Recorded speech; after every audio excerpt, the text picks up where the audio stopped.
Hello दोस्तों, हिंदी कक्षा में आपका स्वागत है। आज हम कक्षा 8 की हिंदी पाठ्य पुस्तक वसंत भाग 3 का पाठ 3 बस की यात्रा पढ़ेंगे। इसके लेखक हैं हरिशंकर परसाई।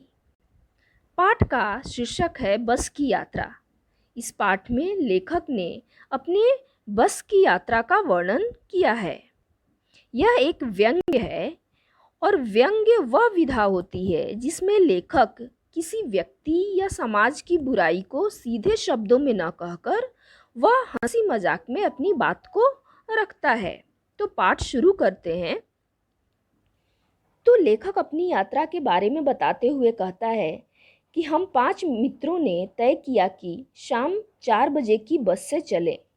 पन्ना से इसी कंपनी की बस सतना के लिए घंटे भर बाद मिलती है, जो जबलपुर की ट्रेन मिला देती है। सुबह घर पहुंच जाएंगे। हम में से 2 को सुबह काम पर हाजिर होना था, इसलिए वापसी का यही रास्ता अपनाना ज़रूरी था।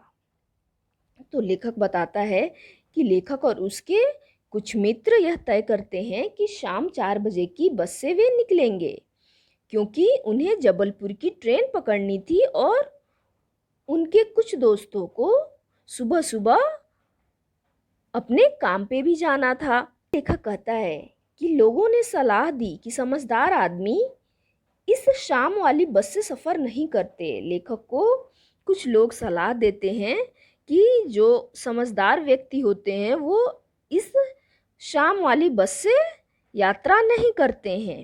क्या रास्ते में डाकू मिलते हैं? लेखक पूछता है कि क्या रास्ते में डाकू मिलते हैं? नहीं, बस डाकिन है। तो जवाब मिलता है कि नहीं, बस डाकिन है, यानी बस ही डराने वाली है।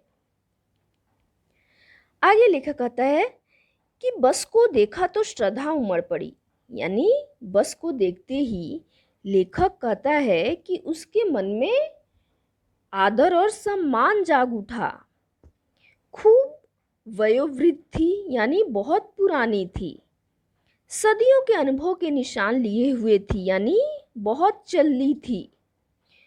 लोग इसलिए इससे सफ़र नहीं करना चाहते कि वृद्धावस्था में इसे कष्ट होगा। यह बस पूजा के योग्य थी, इस पर सवार कैसे हुआ जा सकता है? तो लेखक अपनी बात को व्यंग के रूप में कहता है कि यह बस यात्रा के योग्य नहीं थी, सवार होने योग्य नहीं थी, बस पूजा के योग्य थी। हम बस कंपनी के एक हिस्सेदार भी उसी बस से जा रहे थे। हमने उनसे पूछा, यह बस चलती भी है? वह बोले, चलती क्यों नहीं है जी, अभी चलेगी। हमने कहा, वही तो हम देखना चाहते हैं, अपने आप चलती है या? हाँ जी, और कैसे चलेगी? तो लेखक ये सब बातें उस बस कंपनी के एक हिस्सेदार हैं उनसे करता है।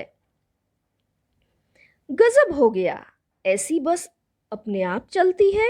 हम आगा पीछा करने लगे। लेखक और उसके मित्र दुविधा में पड़ गए कि इस बस से वो जाए या नहीं जाए।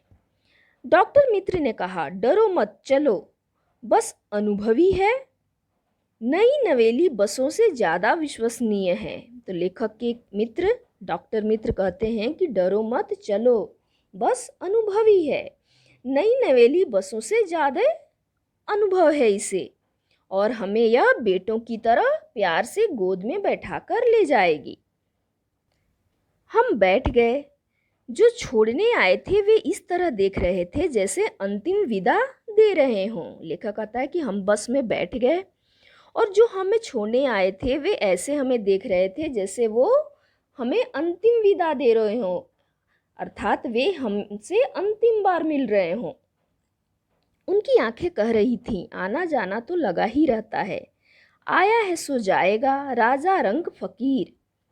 आदमी को कूच करने के लिए, यानी जाने के लिए, एक निमित्त चाहिए। निमित्त का अर्थ होता है कारण। तो लेखक कहता है कि जो उन्हें छोड़ने आए थे उनकी आंखें ऐसा कह रही थीं कि आना जाना तो लगा ही रहता है, जो आया है वो जाएगा, और हर किसी को जाने के लिए कोई ना कोई कारण होता है। इंजन सचमुच स्टार्ट हो गया, ऐसा जैसे सारी बस ही इंजन है और हम इंजन के भीतर बैठे हैं। कांच बहुत कम बचे थे, जो बचे थे उनसे हमें बचना था। लेखक बताता है कि इंजन स्टार्ट हो गया और ऐसा लग रहा था कि पूरी बस ही इंजन है और वे इंजन के भीतर बैठे हैं। और बस में बहुत कम कांच बचे थे, जो खिड़कियों में कांच होते हैं वो बहुत कम बचे थे, और जो बचे थे वो टूटे फूटे थे, जिससे उन्हें बचना था। हम फौरन खिड़की से दूर सरक गए। इंजन चल रहा था। हमें लग रहा था कि हमारी सीट के नीचे इंजन है, यानी इंजन से इतनी आवाज़ आ रही थी जैसे लग रहा था कि उनके सीट के नीचे इंजन है। बस सचमुच चल पड़ी और हमें लगा कि यह गांधी जी के असहयोग और सविनय अवज्ञा आंदोलनों के वक्त अवश्य जवान रही होगी। यानी लेखक का कहना है कि यह बस शायद उस समय की ली हुई है जब गांधी जी ये आंदोलन किया करते थे, आज़ादी के पहले की। उसे ट्रेनिंग मिल चुकी थी। हर हिस्सा दूसरे से असहयोग कर रहा था। पूरी बस सविनय अवज्ञा आंदोलन के दौर से गुजर रही थी। सीट का बॉडी से असहयोग चल रहा था। कभी लगता सीट बॉडी को छोड़कर आगे निकल गई है। तो लेखक का कहना है कि बस का जो हिस्सा है वो एक दूसरे का साथ नहीं दे रहे थे। ऐसा लग रहा था कि सीट बॉडी को छोड़कर आगे निकल गई है। कभी लगता कि सीट को छोड़कर बॉडी आगे भागी जा रही है। 8-10 मील चलने पर सारे भेदभाव मिट गए। यह समझ में नहीं आता था कि सीट पर हम बैठे हैं या सीट हम पर बैठी है। यकाएक बस रुक गई। मालूम हुआ कि पेट्रोल की टंकी में छेद हो गया है। ड्राइवर ने बाल्टी में पेट्रोल निकालकर उसे बगल में रखा और नली डालकर इंजन में भेजने लगा। अब मैं उम्मीद कर रहा था कि थोड़ी देर बाद बस कंपनी के हिस्सेदार इंजन को निकालकर गोद में रख लेंगे और उसे नली से पेट्रोल पिलाएंगे, जैसे माँ बच्चे के मुंह में दूध की शीशी लगाती है। तो लेखक व्यंग्य के रूप में यह बात बोलता है कि अब हम लोग ये उम्मीद कर रहे थे कि शायद अब बस कंपनी के जो हिस्सेदार हैं वो इंजन को अपनी गोद में निकाल कर रखेंगे और उसे नली से पेट्रोल पिलाएंगे, जैसे कि माँ बच्चे को मुंह में दूध की शीशी लगाती है।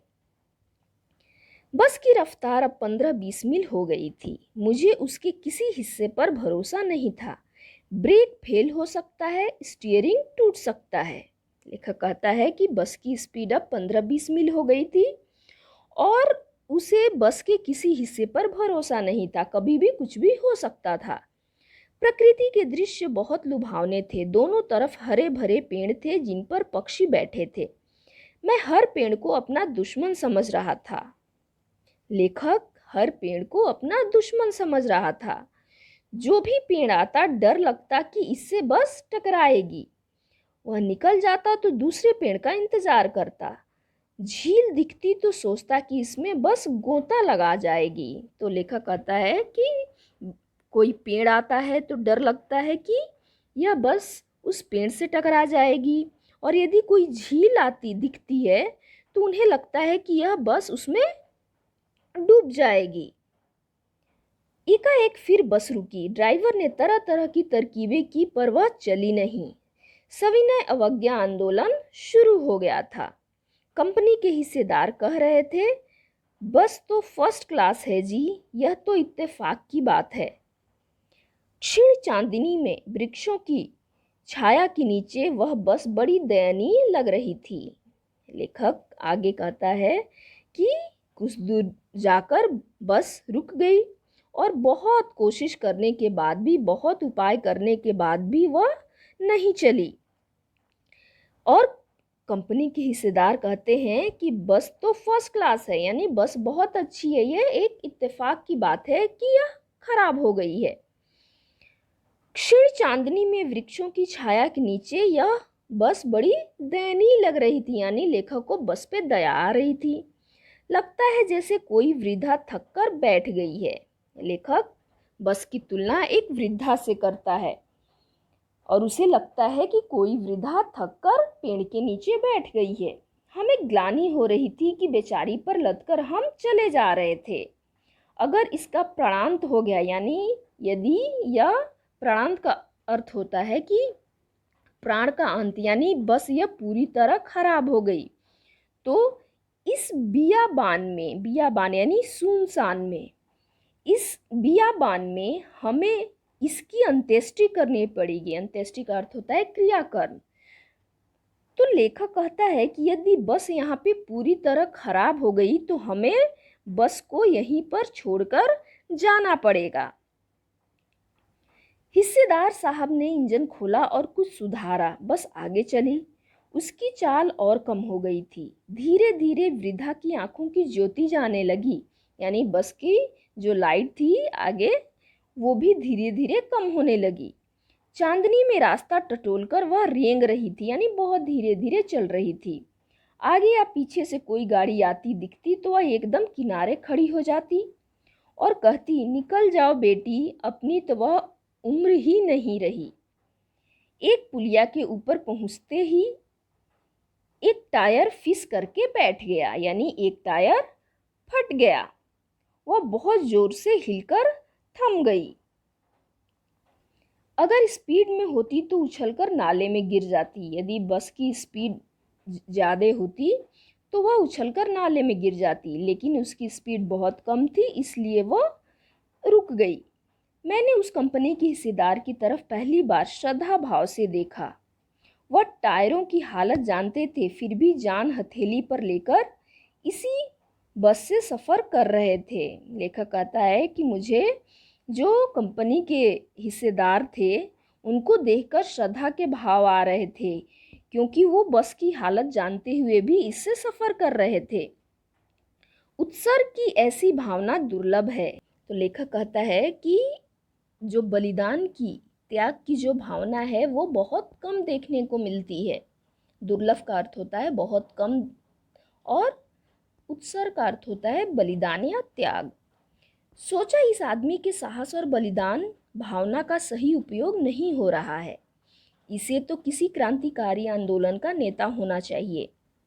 अगर बस नाले में गिर पड़ती तो हम सब मर जाते, तो देवता बाहें पसारे उसका इंतजार करते, कहते, वह महान आदमी आ रहा है जिसने एक टायर के लिए प्राण दे दिए, मर गया पर टायर नहीं बदला। तो लेखक अपनी बातों को व्यंग के रूप में लिखता है और कहता है कि जो कंपनी के हिस्सेदार हैं उनके जैसा आदमी मैंने नहीं देखा, जिन्हें पता है कि टायर खराब है, लेकिन फिर भी वह इसी बस से सफ़र कर रहे हैं। उनके इस बलिदान का सही उपयोग नहीं हो रहा है। उन्हें तो किसी क्रांतिकारी आंदोलन का नेता होना चाहिए। दूसरा घिसा टायर लगाकर बस फिर चल पड़ी। अब हमने वक्त पर पना पहुंचने की उम्मीद छोड़ दी थी। लेखक कहता है कि एक दूसरा घिसा टायर लगाकर बस फिर चल पड़ी और हमने वक्त पर पन्ना पहुंचने की उम्मीद छोड़ दी थी। पन्ना कभी भी पहुंचने की उम्मीद छोड़ दी थी। पन्ना क्या, कहीं भी कभी भी पहुंचने की उम्मीद छोड़ दी थी। लेखक कह रहा है कि अब उन्हें कहीं भी पहुंचने की उम्मीद नहीं थी, उन्होंने उम्मीद छोड़ दिया था। लगता था जिंदगी इसी बस में गुजारनी है और इससे सीधे उस लोक को प्रयाण करना है, यानी प्रस्थान करना है। सीधे बस से ही मृत्यु लोक को प्रस्थान करना है।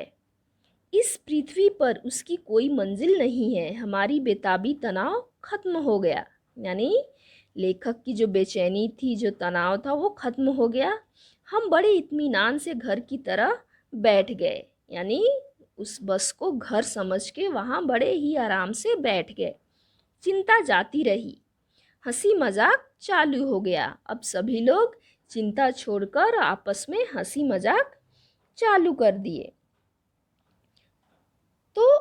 इस प्रकार यह पाठ समाप्त होता है। अगले वीडियो में हम फिर मिलेंगे। धन्यवाद।